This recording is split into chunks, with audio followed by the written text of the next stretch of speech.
Em nome do Pai, do Filho e do Espírito Santo. Amém. Inspirai, Senhor, as nossas ações e ajudai-nos a realizá-las, para que em vós comece e para vós termine tudo aquilo que fizermos. Por Cristo, Senhor nosso. Amém. Então, eu peço que os senhores rezem também comigo a oração do Santo Anjo, invocando o anjo de Paranavaí, os nossos anjos da guarda e o anjo da guarda do colégio. Santo anjo do Senhor, meu zeloso e guardador, se a ti me confiou a piedade divina, sempre me rege, me guarda, me governa, me ilumina. Amém. Virgem Maria, gloriosa e bendita, ora pro nobis. Em nome do Pai, do Filho e do Espírito Santo. Amém.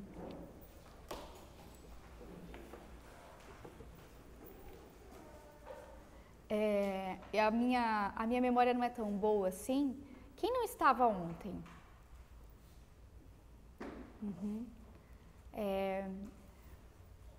Essa sugestão de fazer ontem um período mais específico foi de minha parte, né?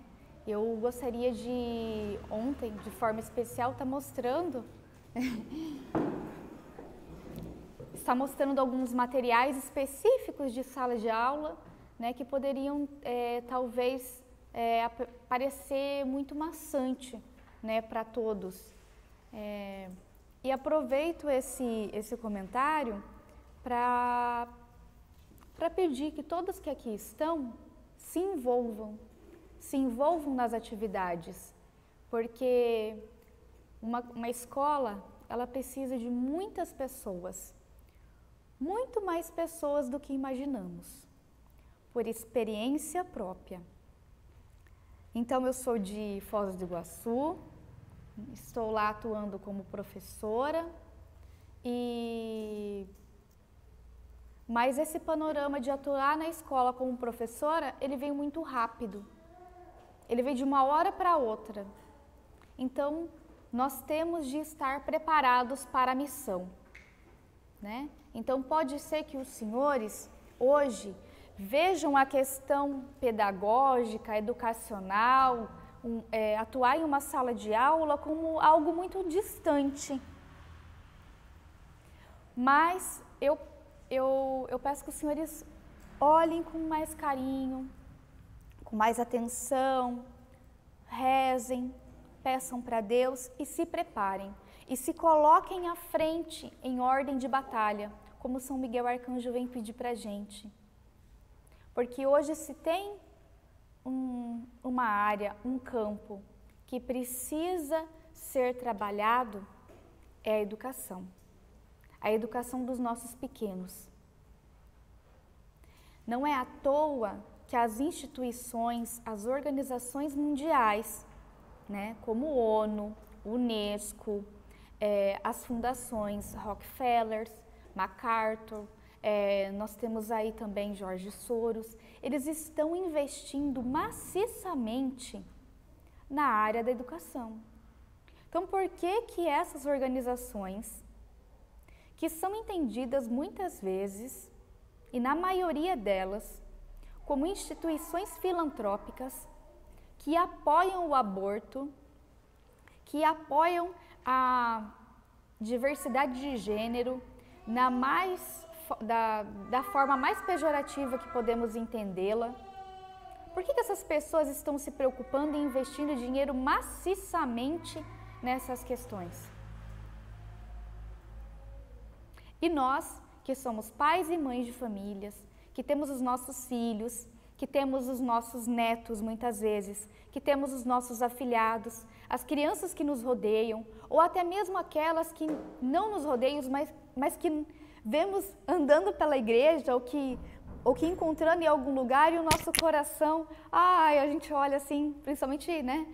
Meu Deus, ali tem um anjinho da guarda junto com aquela criança, ali tem uma alminha. Então, eu acho que todo mundo que está aqui, a hora que encontra uma criança, por mais distante que ela seja dos senhores, vão pensar isso. Meu Deus, ali está uma alminha pura, ou pelo menos mais pura do que a nossa, né? Não são anjos, né? Nascem, são seres com o pecado original, mas possuem uma inocência de criança. Então, a escola, ela visa isso, preservar a inocência da criança e usar da inocência da criança para que possa ser elevada para Deus, nos graus de abstração que ontem eu comecei falando. Ontem eu fiz um pequeno contexto a respeito da geografia, falando de desde quando a geografia existe, né? Como que ela surgiu? Que ela surgiu na antiguidade, e já nos comentários da Ética de Aristóteles, ele já coloca que a geografia ela já existia e que ela não era tão avançada assim, mas que eles deram prioridade, eles deram mais atenção assim, à parte da matemática, a parte da geometria plana, e que eles precisavam também avançar na parte da geometria do espaço. Então, dadas essas questões, eles deixaram de lado a geografia, mesmo sabendo que ela poderia ser avançada, para avançar na parte da matemática, que o Eduardo vai estar falando a posteriori para os senhores. Por quê? Porque ela eleva o nosso intelecto na parte da abstração de uma forma mais rápida, mais direta. Mas não é porque essa abstração não é alcançada assim pela geografia que ela é menos importante, porque no contexto de uma escola, a geografia ela é muito importante, porque uma criança que ela está ainda entrando na idade da razão, ou que ainda não entrou, vamos pensar lá, infantil 3, infantil 4, infantil 5, a criança vai entrar na idade da razão lá pelo primeiro ano, de 6 para 7 anos, algumas entram um pouquinho antes. Então, essas criancinhas menores, elas precisam se fixar na realidade. E a geografia, ela vai proporcionar isso. Ela vai ser a porta que vai abrir para as crianças encontrar os maiores graus de abstração, né? Porque nós estamos aqui, ó, olha só. O sol está nascendo, nós temos uma sombra batendo naquela parede oeste lá. Então, se os alunos estiverem aqui e eles olharem por aquela janela, nós podemos falar assim, olhem por aquelas portas, por aqueles vitrais lá, por aqueles vidros. Os senhores vão ver o sol batendo. O sol está batendo, ele está vindo da onde? De leste para oeste. A criança consegue absorver esse conteúdo com os seus próprios olhos. Então, a geografia ela vai tratar de questões individualizadas, de questões em que podemos ver, podemos tocar, podemos sentir. E a matemática, ela nos leva para questões em que os nossos olhos, os nossos sentidos não conseguem, muitas vezes, materializar aquilo. Então, essa é a diferença. Como podemos utilizar da geografia para elevar a mente das nossas crianças? Dado que a geografia hoje ela é um instrumento utilizado para o poder, ela é um instrumento utilizado para massificar a população. E daí eu mostrei essa figura ontem, eu finalizei com essa figurinha ontem, desse autor que é um dos precursores da disciplina de geografia, da sistematização da geografia, né? Nós vamos ter aí, além desse senhor, né, Yves Lacoste, nós vamos ter o Hatzel, que fez a sistematização da geografia, nós vamos ter as escolas francesas e anglo-saxônicas, e essa sistematização, ela se deu bem no período da Revolução Francesa, em que nós podemos ter essa desmistificação, né, entre aspas, do que é tradicional. Nós temos aí a queda de todos aqueles degraus, de toda aquela elevação, aquela escadinha que foi sendo construída, nesse período foi sendo derrubado. Nós começamos aqui um grande declínio cultural. E eu gostaria de citar aqui um livro, eu gostaria que os senhores anotassem, para quem ainda não leu. É um livro chamado Como Vencer a Guerra Cultural, de Peter Kraft. Como Vencer a Guerra Cultural, Peter Kraft.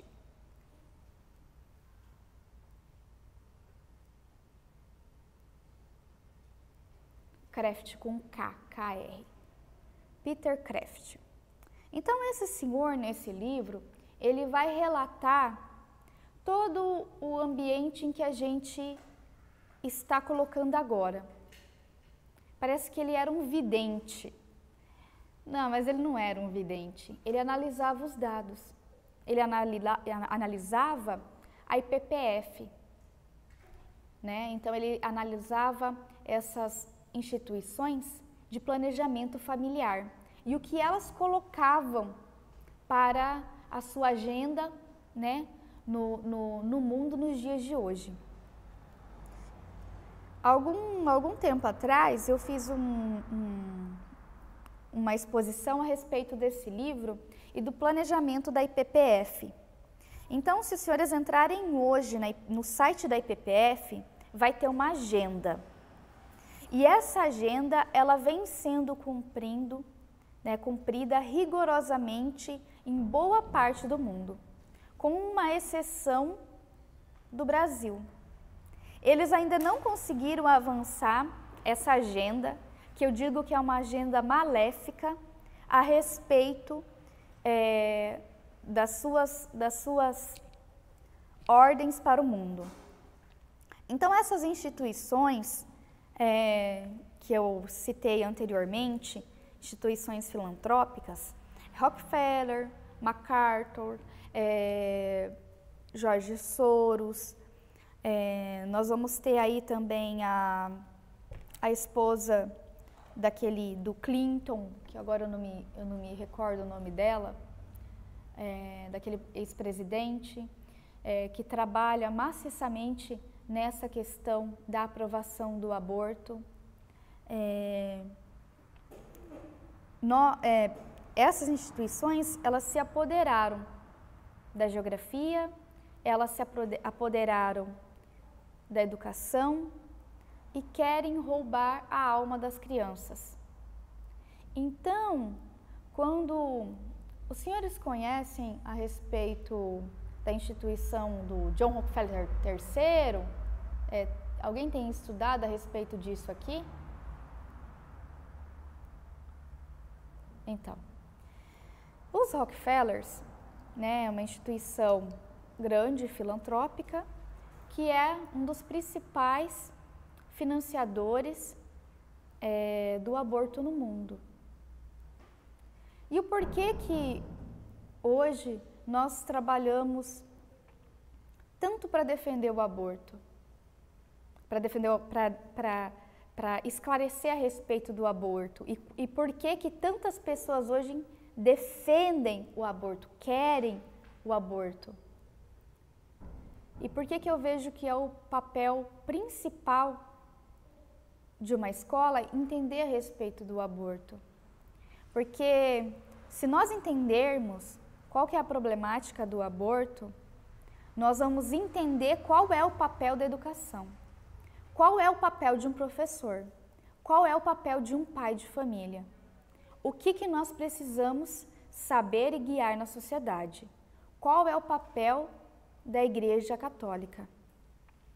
Então, quando uma criança, ela simplesmente acontece ali, o assassinato dela no ventre materno, muitas vezes porque foi colocado uma injeção de cloreto na sua cabeça e dilacerado todos os seus membros, assim como em alguns vídeos a gente pode ver como é feito um aborto, quando se coloca ali aquelas pinças, né, após a criança ter sido morta no ventre materno, e vão se dilacerando os seus órgãos, vão se arrancando os seus membros.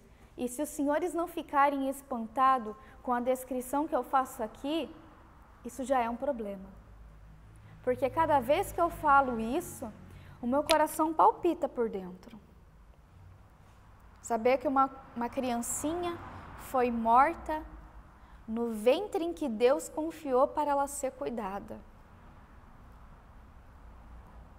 Então, muitas dessas mulheres não tiveram a oportunidade de serem esclarecidas a respeito da importância da vida.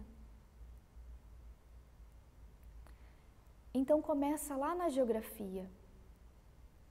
Quando esse senhor ele fala aqui que a geografia isso serve em primeiro lugar para fazer a guerra, é uma das coisas que esse senhor quer dizer. Que crianças precisam ser mortas, que a natalidade precisa ser contida, que o número de crianças e de pessoas que devem estar no planeta devem ser controlados e que as instituições filantrópicas que apoiam e financiam o aborto, elas devem continuar a promover o seu papel porque são militantes. E é isso que ele escreve aqui nesse livro, que a geografia deve ser militante.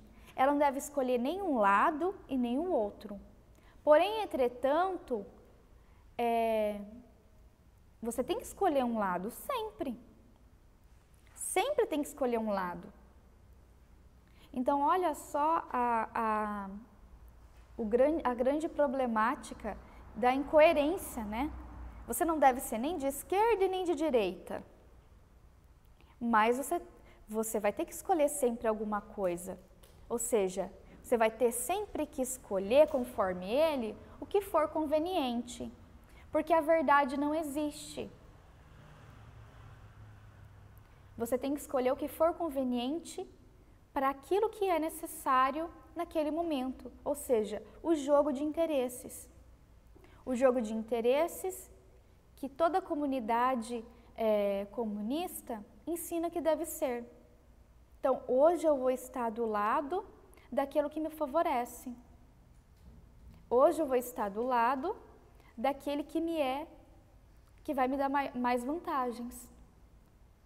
Então, se uma escola católica, né, ela vai me podar, ela vai colocar dentro da minha família alguma ordem, ou melhor, algumas regras, tá?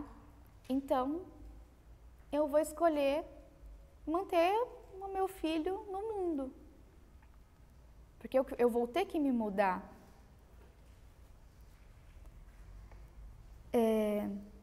Voltando um pouquinho para o livro, do Peter Kraft, Como Vencer a Guerra Cultural, ele vai colocar todo o panorama que nós estamos vivendo hoje, analisando essas fundações, analisando a linha acadêmica, né, a linha das universidades, que aqui eu também quero fazer um ponto de interrogação. Não tem só gente ruim na universidade, tá? Tem muita gente ruim, tem muita coisa ruim que está direcionando a universidade, tem. Mas ainda tem poucas pessoas que estão vivendo isoladas, que estão vivendo sozinhas nas universidades, tá? E essas pessoas nós podemos também ver no nosso meio, né? Não estamos aqui em 1000 pessoas, não estamos aqui em 100 pessoas, estamos em poucos. Somos chamados a ser, né, o pequeno grupo das ovelhas de Cristo. O rebanho de Cristo, ele é pequeno hoje, né? e vai depender dos nossos esforços para crescer. Então, o professor Olavo, ele fala que ser sozinho, ser isolado, é uma escolha necessária. Então, lá no mínimo, né, no livro dele, o mínimo que você precisa saber para não ser um idiota, do professor Olavo de Carvalho, ele vem mostrar a respeito de todas essas questões, a respeito do meio da economia global, que ela é direcionada para fazer o quê? Para elevar o meio ambiente e colocar o ser humano apenas como um objeto de destruição do meio ambiente. E nesse livro, né, eu posso dizer que nós podemos tirar a seguinte coisa: se a geografia ela serve, em primeiro lugar, para fazer a guerra, então nós também podemos utilizar da geografia para alcançar um lugar para nos protegermos e, tendo um bom posicionamento, atacar. Então, hoje nós temos aqui a escola. Nos posicionarmos como escola, sabermos nos posicionar, tá? Não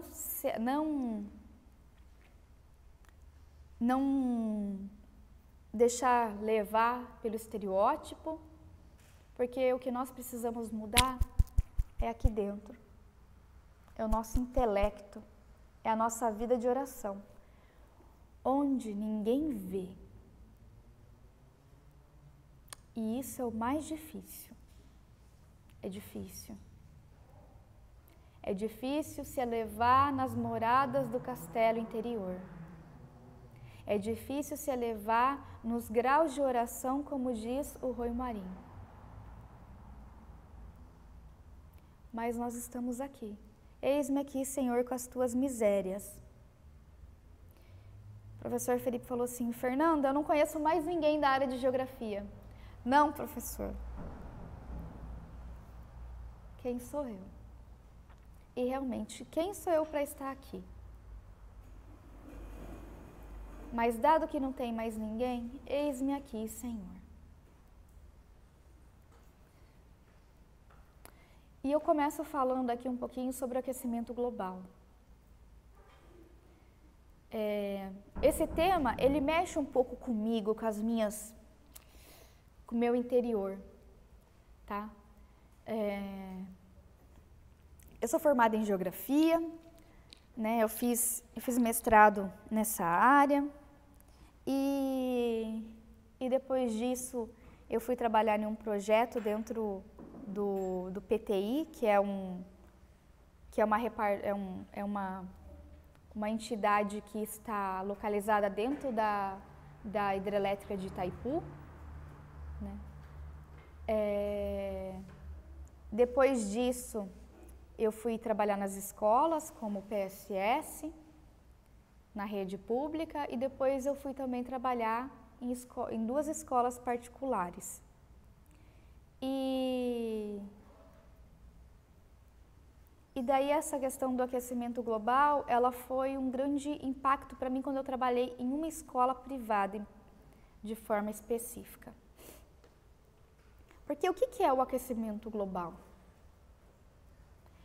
Nós escutamos, vinculado em todos os meios de comunicação. O planeta está com as séries de temperatura sendo modificadas, sendo elevadas ao longo do tempo. De forma mais específica, esses relatos sendo observados desde 1970.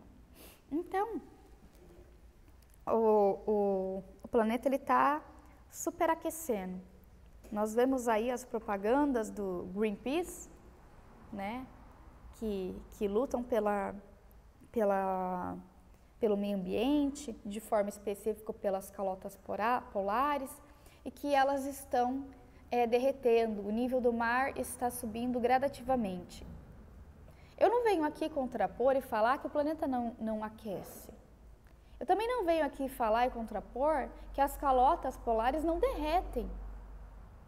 Porque tudo isso é possível de acontecer. Por quê? Porque eu tive também, só para respaldar esse comentário, né, que é um fato de que aquece e aquece e resfria e derrete e volta a congelar desde a faculdade. Então eu tive a graça de ter alguns professores que buscavam a verdade e que apresentavam fatos verdadeiros a respeito do aquecimento global. Então eu aprendi que o aquecimento global, ele não é uma teoria, ele é uma hipótese não comprovada, tá? Então, por que eu começo por esse tema?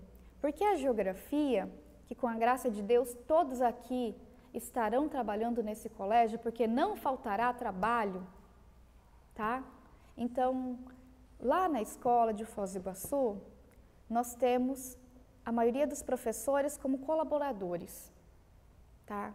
Ninguém ganha nada, ninguém tem salário. Salve raras exceções, como os pais de família que estão trabalhando lá, que ganham salário porque ele e a esposa muitas vezes estão trabalhando na escola. Então, ele precisa do sustento, tá bom? E aqui nós precisamos entender que essa é uma missão. Ah, então a senhora está falando que não pode ter salário nessa escola católica? Não, não estou falando isso. Só estou falando que esse é o melhor meio de atuação que os senhores podem entregar à vida dos senhores e servir de forma mais esplêndida para conter o aborto no mundo, para salvar vidas e salvar almas.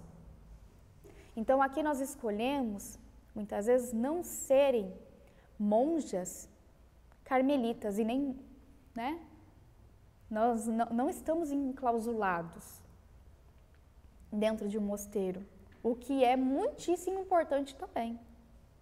E por que essas vocações elas vêm caindo tanto? Pessoas que resolvem entregar a sua vida para Deus, se enclausular no mosteiro e rezar a vida inteira pela conversão dos pecadores, nós que estamos aqui. Porque a educação está decadente. Então, se já que escolhemos estar aqui do lado de fora, podemos ver que essa pode ser uma grande oportunidade de nos santificarmos e de levar almas para o céu. Porque se conseguirmos tocar na mudança e no coraçãozinho de uma criança, de uma família, com a graça de Deus, Ele olhará com misericórdia para as nossas misérias. Então, mesmo que ainda não entendamos tudo o que envolve uma escola, podemos ter certeza que Deus vai mostrar a importância dela para essa cidade de Paranavaí. Então, essa questão do aquecimento global, ela vem mexer com todas essas questões do valor da vida, da natalidade. Por quê? Porque esse planeta está aquecendo, conforme esses estudiosos que afirmam que o mundo está aquecendo porque nós vamos ter aí os problemas ambientais causados pelo homem, então nós temos que tirar o homem da frente do planeta. Então, uma das questões que eles trataram na ONU é o quê? É que nós temos que diminuir o conflito entre as pessoas, por conta, senão nós teremos guerra. Então, nós temos que acabar com a guerra. E um dos motivos que eles ressaltam para que as guerras não venham a acontecer, né, é que nós temos que diminuir a população, porque com o maior número de pessoas no território, nós vamos aumentar o conflito. Licença, deixa eu tomar um pouquinho de água.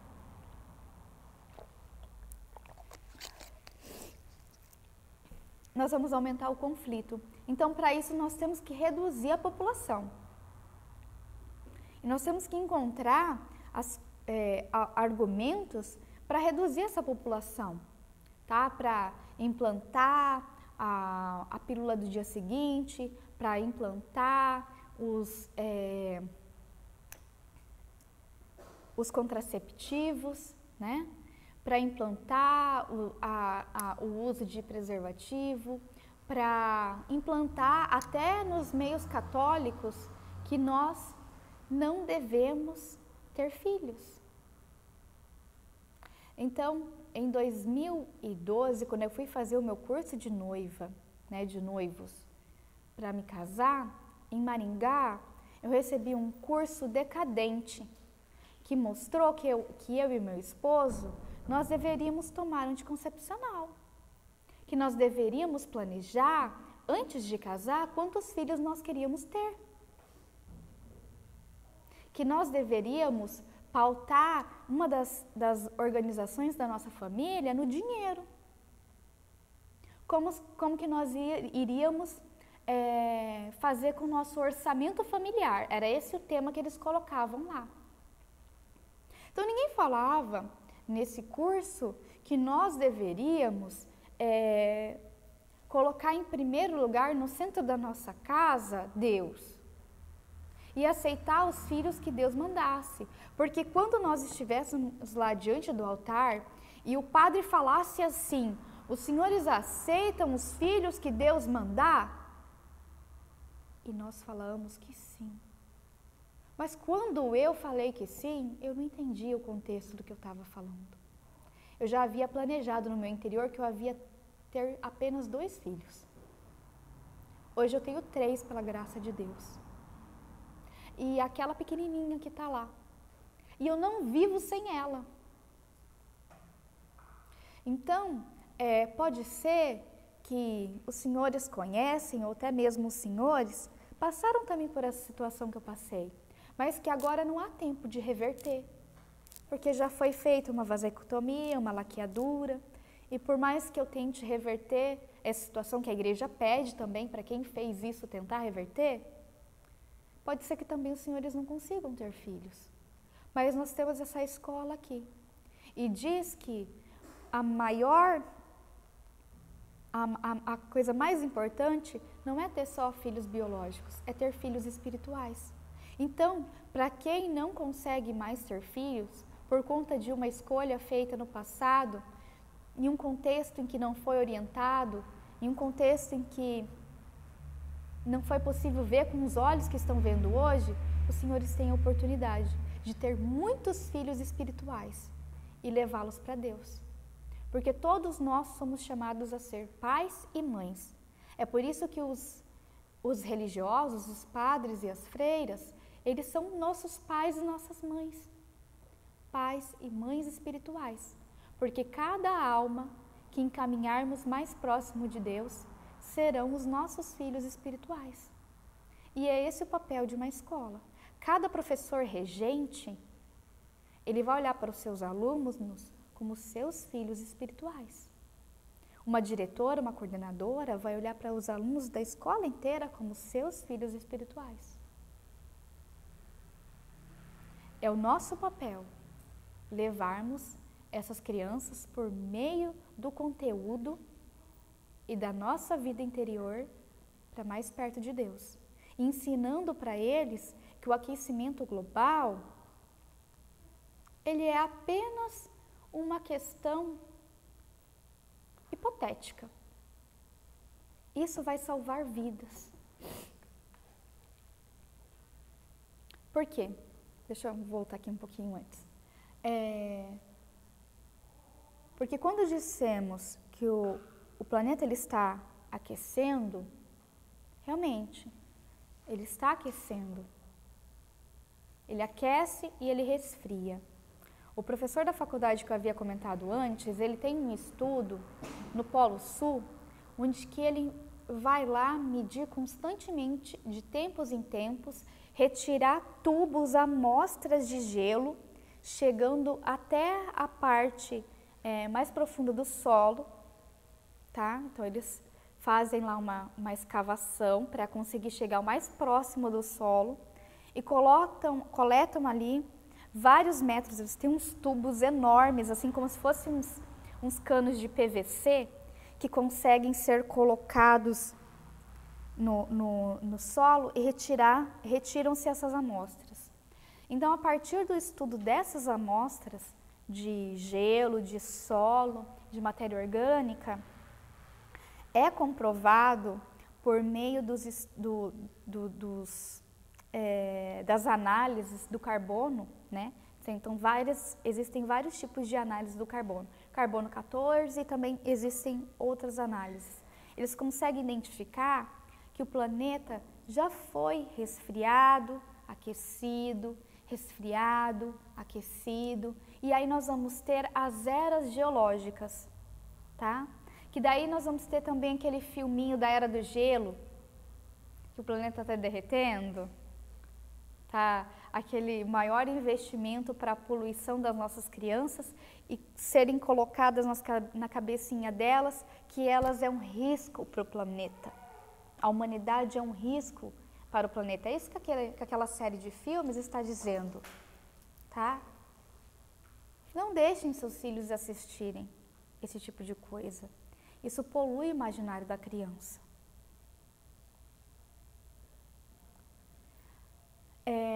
E daí, ele constatou que o planeta, tá? É um professor da UEM, professor Estevô, que o planeta já sofreu várias etapas de resfriamento e aquecimento. E não só ele, vários cientistas do mundo inteiro conseguiram constatar essa questão. Porém, uma pequena parte financiada por todas essas organizações, elas conseguem criar um mito nas mídias, tá? E nos livros didáticos, de que esse aquecimento, ele é gradativo e vai aumentando em uma proporção de que o planeta vai derreter, como essa figura, tá? E que nós devemos controlar a natalidade.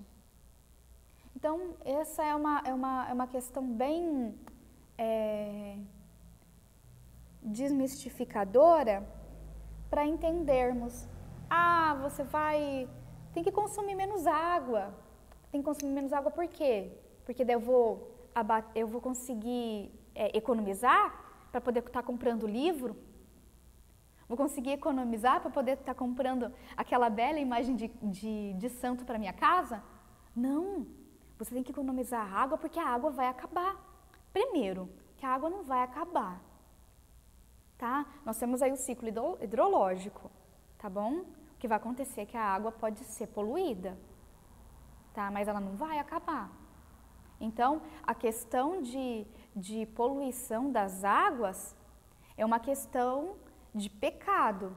Pecado em saber utilizar os meios naturais, tá? De forma egoísta e desleixada, tá bom? Então, a poluição do meio ambiente é uma questão de pecado. Pecado para com o próximo, pecado com a próxima geração. Então, nós devemos cuidar e preservar o meio ambiente, mas não colocá-lo acima da vida humana. Se olharmos para a questão da geografia, dos conteúdos da geografia, vai estar lá em um dos conteúdos a teoria malthusiana, neomalthusiana, em que nós temos que reduzir a população e que só pode ter filho aquele que tem dinheiro, ou melhor, aí depois vem a renovação dessa teoria. Não, que nós não podemos ter filhos. Aí nós vamos ter aí o caso de vários lugares em que colocam a questão do filho único, ou a questão de castas, tá bom? Por conta de falta de território, a geografia ela estuda o território. Nós temos lugares aí no Mato Grosso que você tem que andar não sei quantos quilômetros para poder encontrar um posto de abastecimento. Vamos para o Distrito Federal. Você tem que andar vários e vários e vários e vários quilômetros para encontrar, para ver uma casinha. Para quem já foi para Brasília, sabe? Alguém já foi para Brasília de carro? Eu posso afirmar, não é? Parece que está no meio do nada, não é? Então é tanta terra que não é habitada. E daí nós vamos ter toda a questão do agronegócio, da massificação da comida. E eu falo isso porque nós vamos viajar e é nítido para quem viaja, você só consegue ver grandes plantações que muitas vezes já foram vendidas para importação. E nós vamos nas pequenas unidades familiares da área rural e nós não conseguimos ver nada plantado. Por quê? Porque não compensa plantar mais. É mais barato comprar o pé de alface na cidade, porque demanda trabalho, demanda investimento. E daí com isso, nós vamos sendo canalizados como embarcador de gado para o matadouro. Porque perdemos a nossa autonomia, querendo, pela facilidade, né, de ir lá no mercado e pegar o pé de alface, nós vamos perdendo a nossa autonomia de comer o que queremos plantar. Então, não é nada mal pensar em investir agora em uma área rural. Não é nada mal. Quem tem a possibilidade de fazer esse investimento e ir pensando, colocando lá sua plantaçãozinha de mandioca, que agora a mandioca planta em agosto, né? Batata doce também. Então, lá na escola nós temos a horta. Nós temos um terreno do lado assim do prédio, na verdade em frente do prédio que é alugado, que é do mesmo proprietário do prédio. Então, nós no aluguel nós usamos esse terreno para fazer uma horta com os alunos. E eu fui criada na área rural, né? Assim como também o meu esposo. E pra gente algumas coisas é muito simples, né? E daí quando nós ouvimos uma criança falar de que o leite ele vem da caixinha, que eu ouvi a minha filha falar isso, eu falei assim, meu Deus, o que eu tenho que fazer? Eu tenho que confrontá-la com a realidade, aquilo que os olhos dela conseguem ver. Minha filha, o leite vem da vaca. Então pode ser que os senhores também estejam com essa realidade próxima dos senhores. Da onde é que vem a carne? Do açougue, mamãe. Do açougue, papai. Então façam essa experiência de perguntar para as crianças da onde que vêm as coisas. E eu tenho sempre o costume de pegar e ver da onde que vem. Da onde que foi feito isso daqui? Olha, Iguaraçu, Paraná. Essa água veio lá de Iguaraçu, de uma fonte lá de Iguaraçu. E falar para a criança, aonde é Iguaraçu? Vamos pegar o mapa, vamos ver onde fica Iguaraçu? Vamos pegar, tá bom, veio lá do Distrito Federal. Onde fica o Distrito Federal? Uma ótima atividade para fazer com as crianças em sala de aula de geografia. Tragam vários alimentos industrializados de várias partes do Brasil. Ou os senhores mesmos selecionem. Então agora vamos ver onde que isso daqui foi feito. Tá? E toda essa questão de massificação, de fechamento das grandes empresas, né? Dos iFoods e também das grandes empresas que conseguem abarcar a nossa produção alimentícia, ela está sendo influenciada diretamente pelo mito do aquecimento global. Então, olha a importância de entendermos a respeito do aquecimento global. Controle de natalidade, né? O aborto, o assassinato de crianças, a massificação do conteúdo das escolas e a seleção de quem pode plantar e quem não pode plantar o seu próprio alimento. Tá? Nós estamos aí vendo um cenário em que pode ser que seja difícil comprar alimentos nos supermercados daqui a um tempo. Se não aceitarmos, tá, as propostas que nos são impostas. Nós temos que ter a liberdade de escolher o que é melhor para a nossa saúde. Dado, né, que também que isso vem sendo violado. Assim como uma criança no ventre materno, ele não pode escolher por si e não podem violar o direito dele, né? Ah, porque eu tenho, não é assim que as feministas falam? Meus direitos, minhas regras. Só que a hora que me é imposto que eu não quero fazer tal procedimento medicamentoso, eu sou colocado como negativista. Eu sou colocado como egoísta, que eu não estou cuidando da vida alheia. Porque a sua causa, tá? A sua escolha pode estar influenciando na vida dos demais, na vida do próximo. Isso não é ser católico, isso não é ser cristão. Mas a hora que o mesmo argumento é colocado para defender a vida no ventre materno, ah, não, mas em caso de estupro é necessário ter compaixão. Nossa, porque ela não teve escolha. E a vida que está lá naquele ventre, ele vai ter escolha? De dizer, não, espera eu crescer, fazer 18 anos para eu poder escolher se eu vou querer me matar ou não? E daí nós temos também a grande onda do suicídio, que é levado por essa mesma questão do aquecimento global, de que a vida de uma árvore vale mais do que a vida de um ser humano. Alguém já escutou isso? Quem já escutou, levanta a mão. Que a vida de uma árvore vale mais do que a vida de um ser humano. Olha, se os senhores ainda não ouviram, agradeçam a Deus pelos ouvidos que não ouviram essa loucura.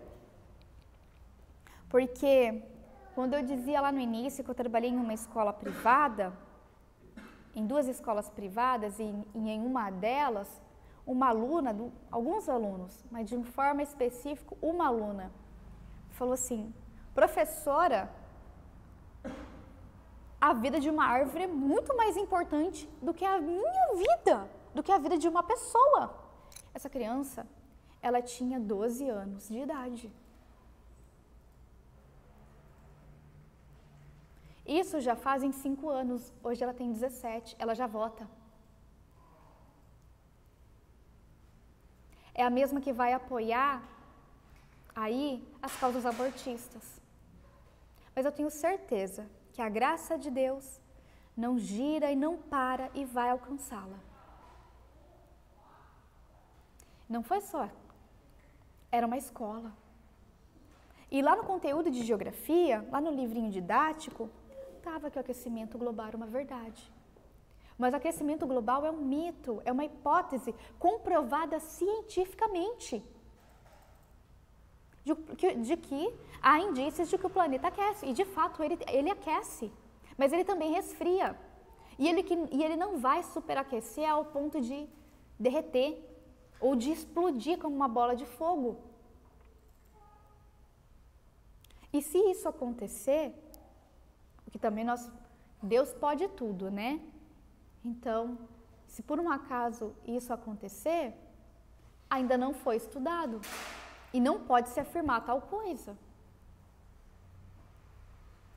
Então, nessa escola estava lá esse conteúdo, estava lá uma diretora preocupada em colocar o filme lá, aquela personagem, a Frozen, e fazer uma semana inteira, antes do vestibular, trabalhando toda a questão do aquecimento, toda a questão da era do gelo, colocando a personagem Frozen. E essa menina seria uma das personagens lá daquele filme lá, que eu não me lembro agora o nome, que tem a Elsa, aquela uma que é vestidinha de azul, assim, ela ia ser uma daquelas personagens, tá? Então, e eu me posicionei, eu fui chamada na coordenação, professora, porque a senhora não pode falar essas coisas, porque nós temos aqui os pais de alunos que eles assistem a Rede Globo e lá fala do aquecimento global, professora. Mas olha bem, coordenadora, diretora, papapá, a comunidade científica diz isso, olha aqui o artigo, isso. Então, isso não é uma verdade, não devemos estar colocando o aquecimento global dessa forma. Então, professora, mas eu vou dizer uma coisa para você, ela falou, quando eu quero assistir uma coisa melhor, eu coloco no canal da Globo News, como se fosse uma coisa muito melhor, né? Mas quando eu quero dar uma relaxada, eu coloco na Globo tradicional, para eu ver um pouco de entretenimento, relaxar minha cabeça, professora. E os pais dos alunos, eles são assim, eles estão nesse contexto. E dentro desse contexto, o aquecimento global é visto dessa forma. Por quê? Porque pais de alunos foram reclamar, né, de forma específica, sobre essa questão de aquecimento global. Tá bom? E daí, diante disso, ela falou que a minha metodologia não estava enquadrada dentro das normas do colégio. E antes disso, eu já havia conversado com meu esposo, que eu ia dar um período de 30 dias para eles encontrarem um outro profissional, porque eu estava vendo que a minha missão naquele momento não era ali. Estava com um filho pequeno, né? E nós estávamos nos revezando nos cuidados com eles. Eu dava só 2 dias de aula nesse colégio.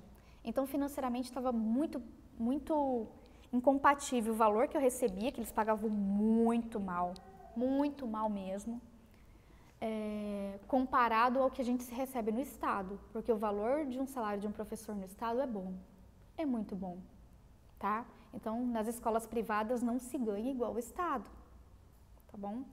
Então, naquela época, estava bem discrepante.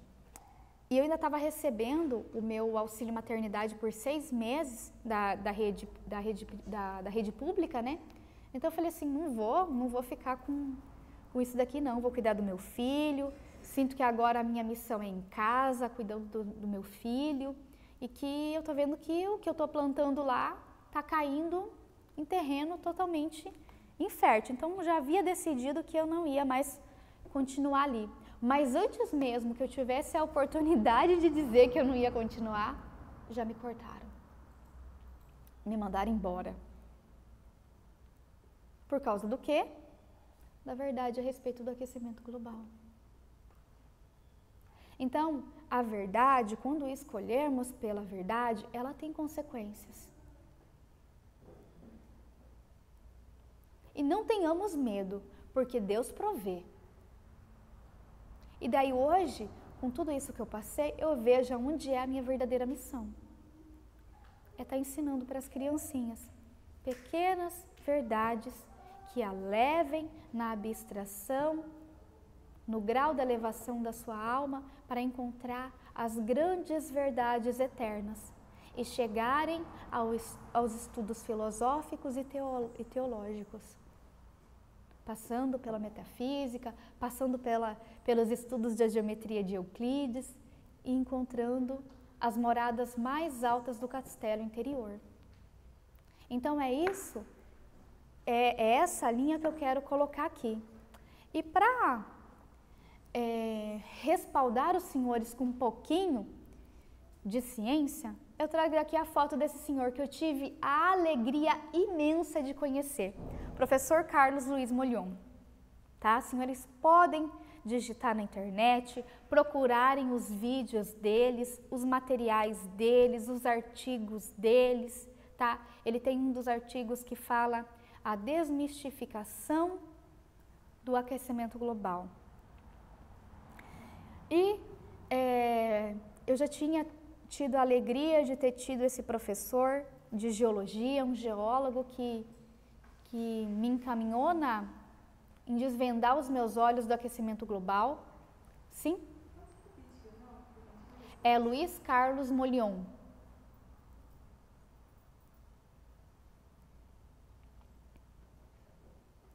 Luiz Carlos Molion é um cientista que no Sínodo da Amazônia se posicionou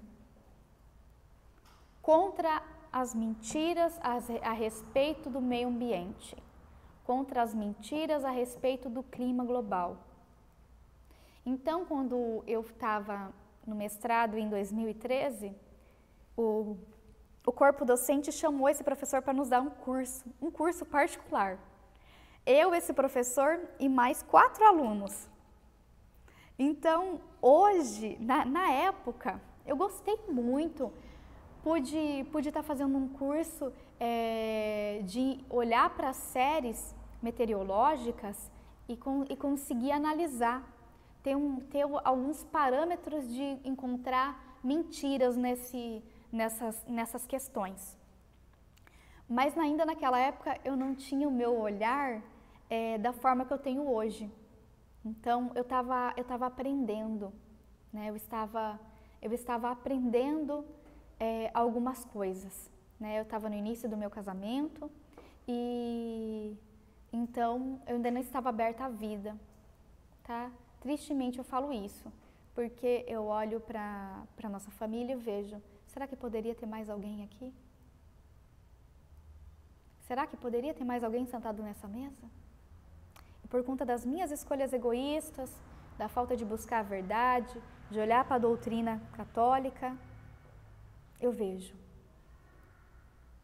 Eu fui convenientemente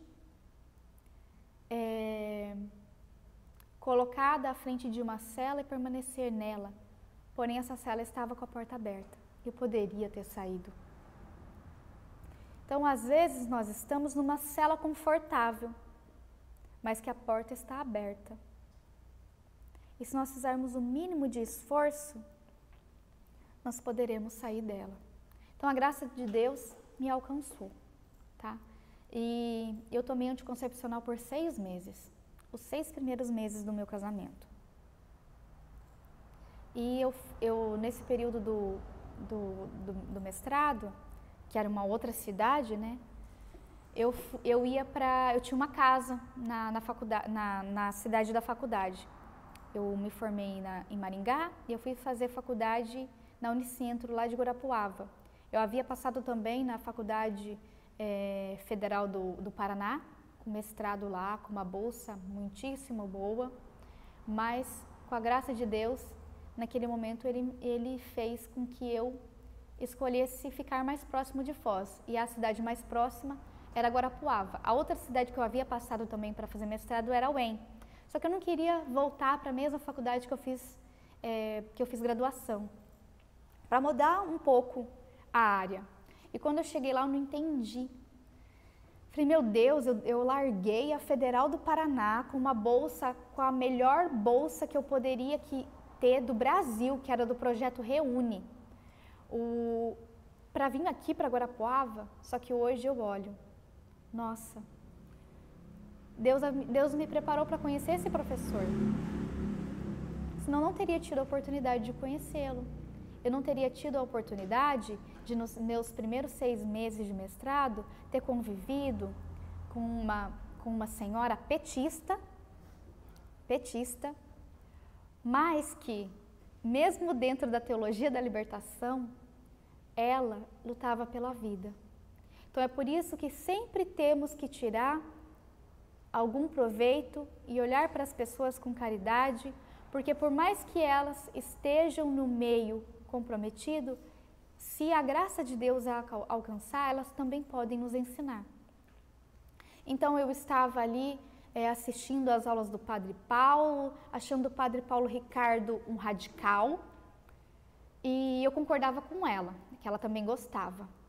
Ela gostava do Padre Paulo, mas ela achava o Padre Paulo Ricardo radical em alguns assuntos, né? Fruto dessa mentalidade aí, implantada pelos meios de comunicação, implantado por essas questões. E daí ela me deu o cursinho, alguns cursos do Padre Paulo que eram em áudios ainda naquela época disponíveis. E eu também já conhecia o Padre Paulo porque ele havia celebrado o casamento de alguns colegas. Mas eu olhava para ele assim, ainda gostava, mas ainda tinha aquele ranço, ainda aquele anseio por dentro. Porque a graça de Deus ainda não havia me mostrado algumas verdades. E daí ela começou a falar sobre o MOB, o método de ovulação, né, natural. E ela falou assim, Fernanda, olha, a respeito do contraceptivo, e nananana, e me deu um livrinho, e aquilo tocou meu coração, e daí eu fui ouvindo as aulas do Padre Paulo, e eu falei assim, meu Deus, o que eu estou fazendo? Né? Mas a igreja, no meu curso de noivos, falou isso, Fernanda, mas você tem que olhar para a verdadeira doutrina. E a verdadeira doutrina, ela fala que nós devemos aceitar os filhos. E hoje eu falo que, conforme a doutrina, nós só devemos fazer os espaçamentos dos filhos se realmente for necessário. Mas será que eu vou dar conta de aceitar todos os filhos? Vai. Vão dar conta de aceitar os filhos que Deus mandar. Por quê? Porque Ele sabe a hora certa de mandar. A minha filha está com 1 ano e 8 meses. Eu não faço nada. E não veio mais ninguém. E às vezes isso me dói. Nossa, não veio mais ninguém agora, eu mudei minha mentalidade. Eu comprei uma mesa de 8 lugares, eu quero encher essa mesa e não vem ninguém. Então nós também temos que ter paciência. E nós também temos que aceitar as vontades de Deus. Às vezes, Deus não vai me mandar mais ninguém biologicamente. Mas eu tenho as almas espirituais que estão aí para serem cuidadas. E daí, a respeito desse professor aqui, né, ele coloca nesse seu artigo a variação do clima ao longo das eras, forçado por fenômenos de escala de tempo decadal e milenar, ou seja, estudos de décadas e de milênios, fazendo uma perspectiva do aumento das séries de temperatura global. Então, conforme os estudos dessas séries, em que eles e uma outra gama de cientistas estão estudando, nós vamos ter um grande senso científico de que o aquecimento global ele é um mito, mas que uma pequena porção tomada e possuída pelas mídias colocam essa mentira no ar. E daí ele coloca que a partir de 1970, que é quando começou a ser mais investigado maciçamente, foi comprovado de que após 30 anos de resfriamento, após um período de 30 anos aproximadamente, vem-se a hipótese de que a temperatura média global ela vem aumentando. Só que isso eu escutei desse professor, mas eu também escutei do meu professor da faculdade, e se nós tivermos um pouquinho de tempo e força de vontade, nós vamos buscar e vamos ver que essa verdade ela se repete em vários meios científicos, que após um período de 30 anos, nós vamos ter uma curva que vai, 30 anos de resfriamento, a curva vai descer, vamos pensar lá nos eixos, eixo X e eixo Y, lembrando da temperatura que está, né, mais próximo e abaixo do zero mais frio. Então, temperaturas menores e esse gráfico ele vai subindo, levando para temperaturas maiores. Então, quando o gráfico desce, chegando no ponto mais baixo, nós vamos ter 15 anos, quando ele está descendo, e mais 15 anos, quando a temperatura está baixa, e começa a atingir, a chegar em um ponto próximo mais próximo da nossa temperatura média. E depois dessa temperatura média, ela começa a aquecer. Então, nós temos o gráfico subindo, chegando lá no seu pico de aquecimento. E depois começa novamente, mais 15 anos descer. Chegando, então nós vamos ter aí uma média com 30 anos de aquecimento e resfriamento. Aquecimento e resfriamento, tá? 30 anos aquecendo, 30 anos resfriando. Né? Dentro desses 30 anos, 15 anos mais frios e 15 anos mais quentes, sendo os outros 15 de temperaturas mais amenas. Então, dentro desse período de 30 anos, acontece isso sucessivamente na natureza. E o meu professor de geologia, lá, o professor Estevô, lá da graduação, ele falava assim, muito bem, se o planeta está aquecendo, melhor para a gente, porque conseguiremos produzir alimentos no deserto do Saara. Isso já é possível cientificamente. Porém, entretanto, se estivermos em um período de resfriamento, a produção alimentícia ela cai drasticamente, porque plantamos no deserto do Saara, mas quais são as espécies, as plantações que tem lá nas calotas polares? Tá? Então, uma boa notícia seria se realmente estivéssemos aquecendo, mas sempre teremos períodos de resfriamento e de aquecimento. Ontem eu falei a respeito e li um pouquinho a respeito das mudanças climáticas feitas de forma manipuladas, tá? Eu indico esse livro do Império Ecológico, ele vai tratar lá na última parte do livro, bem lá nas últimas páginas mesmo, a respeito da manipulação do clima, falando do projeto HAARP. Eu comentei a respeito disso, que onde o clima, ele a partir de torres, né, que eles colocaram lá no Alasca, né, essas torres de transmissões elétricas, elas conseguem modificar as camadas mais altas da atmosfera, né, tanto chegando também às camadas da ionosfera, alterando ali algumas medidas. Nossa, mas é possível alterar o clima por meio de 43 torres de 21 metros de transmissões? Olha, eles alteraram, tá? Impediram com que nos Jogos Olímpicos fossem, eu falei isso ontem, estou repetindo para que é um bom exemplo que os senhores podem estar procurando na internet para comprovar o que eu estou falando, tá? De que não chovesse nos dias de jogos ao ar livre. Então, eles colocam aqui algumas recomendações para quem criou esse projeto HAARP das torres de transmissão, algumas recomendações do que não poderia se utilizar desse projeto para se fazer. Então, a comunidade soviética socialista, junto com a ONU, né, duas grandes organizações que estão aí defendendo, grandes entidades aí que estão defendendo o quê? Defendendo o aborto, defendendo o controle de natalidade, defendendo tudo que não presta. Eles colocam que não se pode alterar o clima em várias formas. Não pode ter explosão nuclear subterrânea, não se pode criar tsunami, né, por conta decorrência dessas explosões nucleares subterrâneas. Por quê? Porque nós vamos alterar as camadas mais baixas da Terra e essas ondas elas vão sendo propagadas até chegarem ao mar. Então, quando essa onda de propagação, de explosão, chega ao mar, ela vai criar ali também uma outra onda.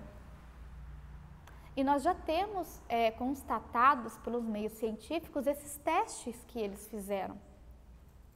Então, no livro, eles não falam aqui nesse livro que foram feitos os testes. mas a comunidade científica fazem testes dessas coisas. Então, se fazem testes dessas coisas, então é que já se fazem. Mas eles alegam ali, eles colocam que não se pode usar esse projeto para alterar o clima. Não pode alterar o clima de forma global, não pode alterar a formação da atmosfera por parte da formação das nuvens, né? Então, certo tipo de formação, ela vai fazer com que em algumas áreas do globo fique deserto, em algumas áreas do globo fique inundadas. Então, eles falam que não pode usar para fazer isso. Então, se eles recomendam que não podem usar desse projeto para fazer isso, é porque eles conseguem, né? Eu falaria para a criança, você não pode pegar aqui essa garrafa que está em cima da mesa, porque ela está aberta. E se você pegar ela, você pode derrubar ela e molhar toda a sua cabeça. Porque eu iria dar uma recomendação para a criança fazer tal coisa, se ela não poderia ser feita. Entendeu? Então ele coloca que uma das causas, né, dessa temperatura ser elevada, que são colocadas pelos cientistas vendidos por toda essa estratégia de dominação global, que é chamada de império ecológico, tá? O poder da nova sociedade ecológica, né? A nova ecologia. Ele coloca que é por conta, né, de uma série que foi observada apenas só 150 anos, né, de temperatura média global, que houve um aumento de temperatura e também um aumento observado da concentração de gás carbônico. E dentro dessa questão, nós vamos ter aí a falta de comprovação da simulação de clima, dos modelos numéricos que simulam o clima. E quando eu tive a oportunidade de ter aula com esse professor, esse mini curso, eu diria, com esse professor, ele nos ensinou a observar a manipulação dos modelos numéricos.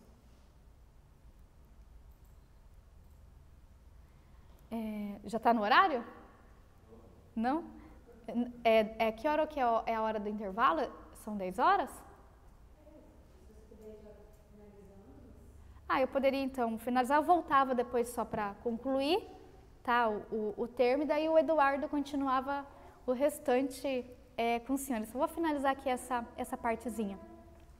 E daí eu continuo depois com o gás carbônico.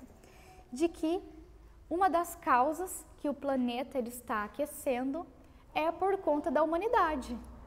É por conta do uso indevido dos elementos da natureza. Tá? E nós devemos aprender a olhar para a matemática e aprender certas formas de observar os dados que os cientistas colocam, para ver se os que os cientistas estão colocando é realmente verdade ou não. Tá? Porque nós estamos hoje com uma verdade cientificista, de que tudo que deve ser falado e tudo que os cientistas falam são verdades absolutas. Isso é mentira. A comunidade científica, ela está sempre em uma busca de alcançar os caminhos corretos. E algumas coisas são reveladas por Deus, de que podemos ver com os nossos olhos, podemos palpar com as nossas mãos, de que são verdadeiras. Mas dizer que aquilo é imutável e nunca mais vai mudar, são só as verdades eternas que nos são reveladas por Deus. Então não podemos conseguir medir toda a temperatura em todo o campo do mundo, de que não vai de que nada vai alterar. Se olharmos para o tempo, nós podemos ver essa variação climática. De manhã estava mais frio, agora a temperatura já se elevou, então não conseguíamos colocar um termômetro, uma estação climatológica em cada parte do globo para fazer essa minuciosa média global. Então vamos fazer uma oração para fazermos um pequeno intervalo, né? São 10 horas e depois a gente retorna para eu concluir essa parte do aquecimento global.